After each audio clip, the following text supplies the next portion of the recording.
Hi everyone, today I am continuing my series of quick reviews. So these games are games that I don't think a full review is warranted, but nonetheless I think it would be nice to share my thoughts about how I feel about these games and if I like them or if I didn't like them. So I'm talking about 10 filler games today, so these are quick games, under that 30-minute mark, probably quite a bit under that in these examples, but here are my thoughts. So first off, I'm going to be talking about Red 7, which was a game that reached a moderate amount of popularity a few years ago. This one's designed by Carl Chudik, who is quite famous for making interactive and innovative card games, and this one is quite a good example of that one. Red 7 has quite a unique vibe to it, where the idea is that at the end of every round you want to be the player winning, because if you're not, then you are eliminated. So this one really is a game of attrition where you want to be staying in the game as long as you can. But the idea of the game is that you're going to have these cards numbered from 1 to 7 of all different colours, and you've got different suits. The red 7 being the most powerful card because it's the highest number, and red being the most powerful colour. But what you're going to do on your turn is that you're either going to play one card or you're going to play two cards. And if you play one card, you're just going to play it in your little tableau in front of you, and hopefully you'll be winning the golden rule at the moment. Or you can actually play another card and use that to change the rule for all the players, because that middle rule might be things such as, have the longest sequence of cards, or have the highest card, or something like that by the end of your go. And sometimes you can achieve that just by playing one card, but sometimes you might actually have to change the whole rule in order to win. And there are different tricks as well, where if you play certain numbers, you can get more cards into your hand. And it really is a game where you have to try and line up your cards as efficiently as possible to try and stretch them out as long as you can to outlast your opponents. It really is a game that you have to try, I think, to understand how it works. But I do like this one. It's not a game that I play terribly often, but when I do appreciate it, how clever it is. It's got quite a good balance of luck as well as a quite interesting thought process as well. So I do think it strikes quite a nice balance in that respect. But yeah, I like this one. It's not the best of filler games, but it's certainly a strong one, and it actually is still in my collection. So that is Red 7. Next up, I have a game that, if you're watching this video, you're probably going to be very familiar with. This one is Love Letter. The version I have is the Hobbit version, so I'll be talking about that one because I don't know the correlation to the other ones in terms of the items and things. But Love Letter is a very simple mini game, or kind of a micro game really, where I think you just have I think maybe less than 20 cards or so. And the idea is that you always have a hand of 2 cards, and you are going to try to wean out where the love letter is, or in the Hobbit example, it's going to be where the Arkenstone is. By either playing cards to make people discard their hands, and if they have the Arkenstone, they're going to be, or the person who made them discard it is going to be the winner, or you're going to be trying to maybe keep a bit of a poker face throughout the whole game while you've got the Arkenstone, and if everybody survives, or whoever survives at the end reveals their hand, whoever's got the Arkenstone is going to win. But it's got a bit of deduction in it. It's got quite a good amount of player interaction as you're looking at players' hands, as I said, making them discard, comparing hands. Who's got the highest number has to get eliminated, or who's got the lowest hand has to get eliminated.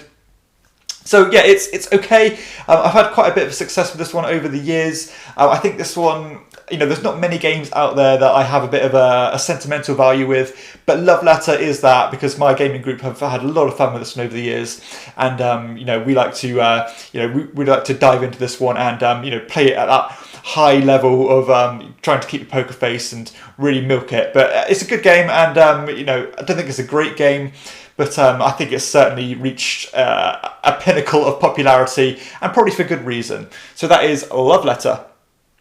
Next up, I have Beasty Bar. This one, I think I'm particularly talking about the 3rd version. So this is Born to be Wild. There's different versions of this one. The base one, there's number 2, and the 3rd one. They all play in a very similar manner.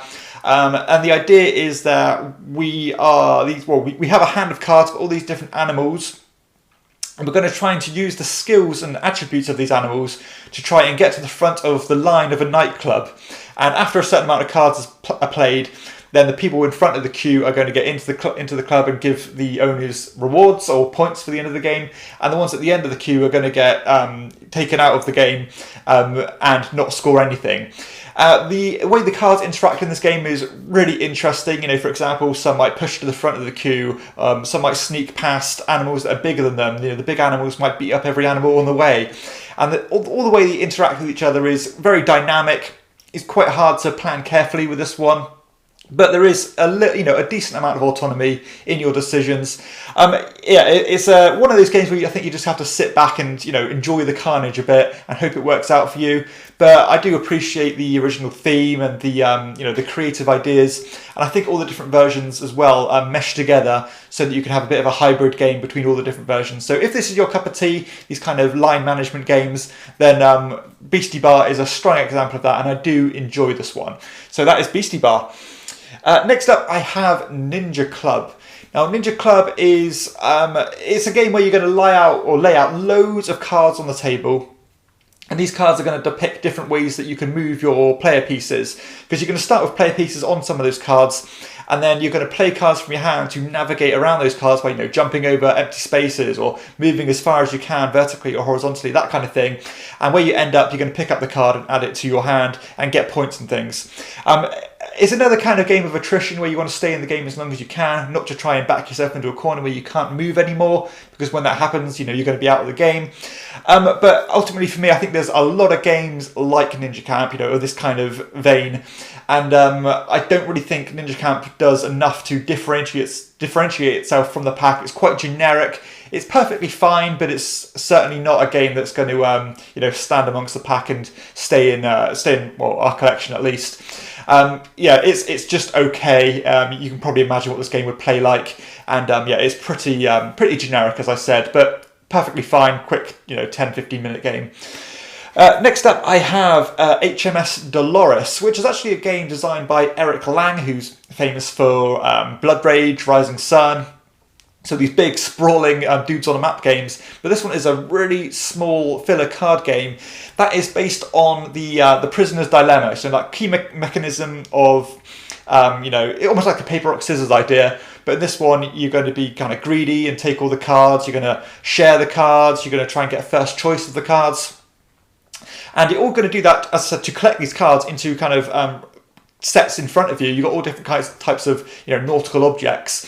But the scoring mechanism in this game is quite interesting, because you only score for your most numerous pile and your smallest pile of cards. And that can be quite interesting, because you can kind of tinker your tableau of cards into scoring loads of points just by having everything at the same number. Whereas if you've got one with loads of cards and you've got one with only one card, then you're only going to score those two. So it really is a balancing act. And I do quite like that twist on things. I think these kind of prisoner dilemma games, there's again, a bit like Ninja Camp, there's a lot of these type of games out there. But I did like that twist on the scoring that Dolores did. It's perfectly fine again. It probably takes 10-15 minutes again, so it's not a game that's going to outstay its welcome or anything. It's perfectly pleasant, but just a little bit too generic for me, and it didn't raise its head above the pack. So again, a fine game, but nothing special. Next up, I have Port Royal. This one is by Alexander Pfister, who's one of my favourite designers of all time.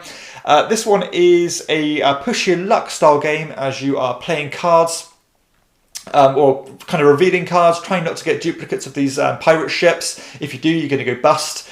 But this has some quite unique scoring as you're collecting things. I'm getting a little bit of an engine building.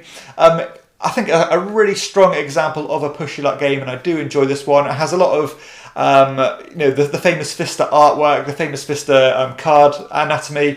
I like it. It's perfectly fine. The way that you collect things to get more points and things is quite an involved and gamey push your luck game, but still not veering too far off that core push your luck mechanism. The more cards you reveal, you're potentially giving more cards to your opponent, but they have to buy them and give you coins, which can be really useful. So yeah, I do like this one. I think it's a strong example of a push your luck game, and I would recommend it. Not my favourite push your luck game, but because of those extra things, I think I like my push your luck games to be a little bit more pure and focusing on that core mechanism. But if you want a kind of a push your luck plus game, then Port Royal is a strong one. Next up, I have Tsuro. Now, Tsuro is quite a unique game, I suppose. There's not very much out there that I can think is comparable to Tsuro. This one is probably one of the simplest games I've ever played, where you have this board, this big grid, I suppose, made up of all these different squares. And all you're going to do on your turn is you're going to play a tile onto the board. And those tiles are going to be quite interesting, well, laid out quite interestingly, because they've got all these different lines spawning from all the different kind of faces of that tile. And you're going to lay them out onto the board next to where your player piece is, and then your player piece is going to follow the lines across. And as you do that, the board is going to get tighter and tighter and tighter as you're following these lines. And the idea is that you're trying to stay on the board as long as you can and outlast your opponents, or try and kind of make your opponents smash into each other by trying to connect tiles. And they're forced to follow the line, and if they smash into each other, then they're both eliminated. A game that takes 5 or 10 minutes, probably extremely accessible. You can teach this one to absolutely anybody and they will get it just like that. And I think Tsuro does a good job of creating that niche for itself, where the rules overhead is so ridiculously low that it's going to get to the table often. This one did leave my collection a few years ago, and I must admit, out of all the games I've got rid of, this is one of the ones that I've considered getting back for those reasons. Again, because you can teach this one to anybody, really young children to really, the really elderly, and everyone in between. So next up, I have 10-Minute Heist. Now, 10-Minute Heist is another set collection game. As again, you're laying out loads of cards onto the table of all these different artifacts from all different suits. And the idea is you're going to start at the top of the board, and you can move your player piece as far as you want, right across the board. But as soon as you move down from row to row, then you can never move back upon yourself. So you can never go back on yourself, and you have to kind of decide how far you're going to jump ahead of yourself to get the artifacts you want. Whoever controls the most artifacts of each suit is going to get a certain amount of points. There's a little bit of manipulation in some of the cards you can pick up. You get this like corruption, which can get you negative points if you're too greedy in things. Quite an interesting game. I do like that idea of going as far as you want, but never being able to go back on yourself. And this game did an okay job of that. I think there's not much legs in terms of replayability here. It's very light, very breezy. And ultimately there wasn't enough variation for me to keep coming back to this one. But a 10-minute filler game that's going to be really good for kids or really inexperienced gamers. I've certainly got no complaints about this one, and it didn't pretend to be something it wasn't. And some of the decisions were relatively interesting in this one. So again, very generic, very pedestrian, but still no real complaints about this one. So that is 10-Minute Heist. Next up, we have an older game with Guillotine. Now, Guillotine is another one of these Q-style games, a bit like Beasty Bar, where you are trying to manipulate the line by playing cards and trying to get points by executing people. Based on this French Renaissance theme, and it's a very lucky game. I think a lot more luck-based than games like Beasty Bar. But it's quite humorous. It's a silly theme. Quite sit back and just enjoy the chaos again. You've got some basic set collection there and things. Some line manipulation as you're kind of forcing people to the front of the line and stuff like that. Again, very flimsy game. Very luck dependent. A bit of take that in this one. It's okay. Again, it's pretty quick. It only takes 15-20 minutes, and it's okay. I don't love this one, to be honest. I would happily never play this one again. But if I was to play it again, I wouldn't really complain about it either. It's just okay. And finally, the game I'm going to talk about this episode is 10 Minutes to Kill, or 10 to Kill. This one is a game that really did intrigue me. I wanted to like this one a lot more than I did. This one is a game where you're going to lay out all these tiles, depicting a kind of a cityscape. You've got all these different buildings and roads. And it's a deduction game where you're trying to, or at the beginning of the game, everybody's going to be given a couple of targets who they want to try and assassinate. And they're also going to be told the player piece that they are. But you're not going to know, or nobody else is going to know what your tiles were, who you have to assassinate and who you are. And the same is going to apply for everybody else. And on your turn, you're going to take two actions, either to move any piece on the board, and they could be absolutely anybody, or you can try and assassinate someone. You can move the police officers around to try and block people. But there are certain tiles where you can kind of shoot from one side of the board to the other. You can kind of shoot from adjacent spaces to each other. You can try and stab people on the same tile as you. But you're trying to do this to try and muddy the waters as much as possible so people don't know which player pieces you are. And the idea is you're trying to not only assassinate the other players by working out who they are, but also trying to obviously assassinate your targets and be the first one to do that, because you're going to get more points than your opponents do. Again, I love the theme. I love the artwork of this game. This game had some really these kind of anthropomorphic animals full of character. They looked really good. But for me, I found the game extremely frustrating and grinding because you were limited to those two actions. I found that quite restrictive and, as I said, frustrating. Because you'd always find yourself moving a player piece and then moving another one, trying to line up your next turn, and then a couple of people would have their go and they were right back to where they were. And again, you'd have to move them again and so on. It was there was a lot of blocking, almost inadvertently, and that for me became very frustrating in a bad way. It's a shame because I think there was a good game, a good core for a game here. But for those reasons and the fact that you needed to have an extremely strong memory to remember what the other options could have been for the other players, that ultimately just didn't do it for me, and it left me very unsatisfied and, as I said, frustrated. So, that one wasn't a hit for me, but that concludes this set of 10 reviews. Pretty generic games here. If I was to recommend any, I would lean towards Red 7 and probably Port Royal. But again, the other ones, I've got no real complaints apart from, I didn't like Tend to Kill. And Ninja Camp as well, a bit bland and boring. But the rest of them, absolutely fine, but nothing special. So I hope you've enjoyed this format of 10 quick reviews. If you have, please hit like and subscribe to my channel and check out my other videos too. For everyone else, I'll see you next time on Chairman of the Board. Bye.